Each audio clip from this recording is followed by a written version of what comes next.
একটি সামরিক হেলিকপ্টারে করে দেশ ছেড়েছেন শেখ হাসিনা ও শেখ রেহানা।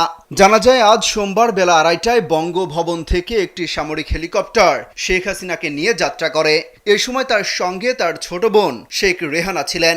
সংশ্লিষ্ট সূত্র জানায় তারা হেলিকপ্টারে ভারতের পশ্চিমবঙ্গের উদ্দেশ্যে রওনা দেন। এদিকে বার্তা সংস্থা এএফপি জানিয়েছে শেখ হাসিনা ও তার ছোট বোন শেখ রেহানা নিরাপদ স্থানে চলে গেছেন। শেখ হাসিনা যাওয়ার আগে একটি ভাষণ রেকর্ড করে যেতে চেয়েছিলেন, কিন্তু তিনি সেই সুযোগ পাননি।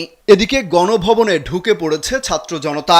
গণমাধ্যমের লাইভ ফুটেজে দেখা যায় বিভিন্ন জিনিসপত্র ভাঙচুর চালাচ্ছেন তারা, নিয়ে যাচ্ছেন হাতে করে। খামেরা তো দাগ হয় কিভাবে? এই যে ভাবি, দাগও যাবে রাগও যাবে। নিন চাকা সুপার হোয়াইট।